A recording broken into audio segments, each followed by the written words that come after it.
I just wanted to jump on and give a very quick update. We have the results of our PGD testing through Genesis Genetics, and everyone has been wanting to know if we have had any normal embryos, and if so, will we transfer and when. So I am very, very, very excited to tell you that we had one normal embryo out of our two that made it to freeze.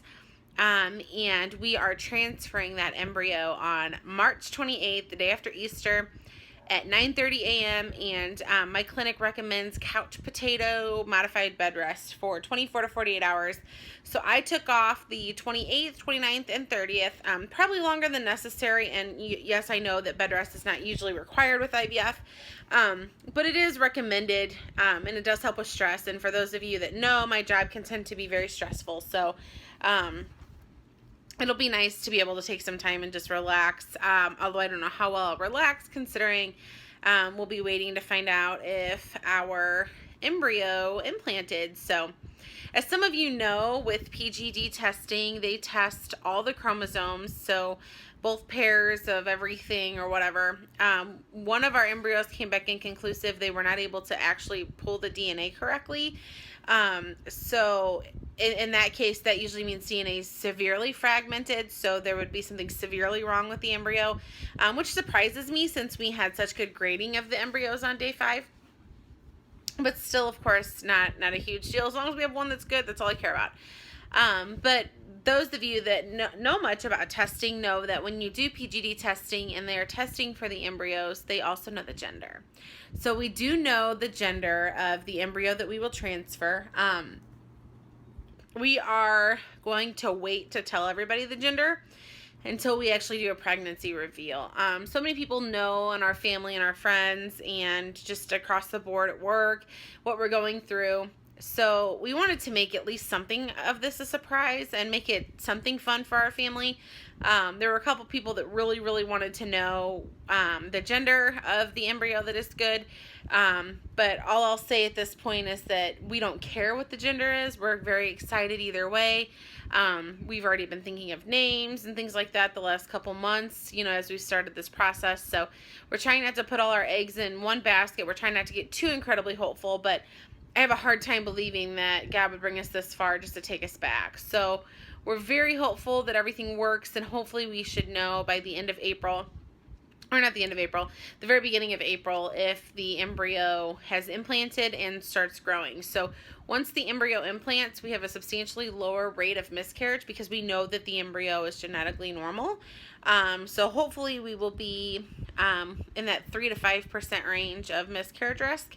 So that'll help us feel more comfortable with sharing our pregnancy with everybody as well. There's so many people mentally and financially vested in our success here that we really want to be able to share it with everybody. And I've always said from the beginning that had I not told anyone I was pregnant the first 2 times and had to deal with both of those miscarriages myself, it would have been twice as hard. So having that support system has been really, really helpful. And I don't think we'll keep our pregnancy a secret. I think that we will do some kind of fun announcement. I've got a few things up my sleeve that I think I would like to do as far as telling our family and friends. Thanks to another friend that helped me put a few things together for that. But overall, we still need a lot of prayers. We still need the success of the transfer. We still need everything to go like it's supposed to. And as long as everything goes well with transfer and it implants, if they go by the date of my last period, my due date will be December 11th, which is my grandma's birthday. And my grandma is one of my favorite people in the whole world. So I would absolutely love for our child to share their birthday with my grandma. So I mean, babies are almost never due on their due date, and especially not when you do IVF, since a lot of times that does result in a C-section. So hopefully, somewhere around there would be fine. Anyway, I go this Friday. As most of you know, I'm on estrogen patches and pills now to build up the lining. So I go Friday for another ultrasound. And if everything goes well with that ultrasound and the lining looks good, I'll start the progesterone suppositories and progesterone pills. And then once I start those, then that's when we're able to start really making sure we're good for transfer. So hopefully everything goes well. So I'm really hoping I don't get a lot of the side effects I had from progesterone last time, because I've taken it for both of my other pregnancies that resulted in miscarriages, and it made me really, really tired. And this will be probably 5 times the dose I've ever taken, because I always just took like 1 pill a day, which is usually 200 milligrams. She's so cute. This is Izzy. I don't know if you've ever met Izzy in any of my videos.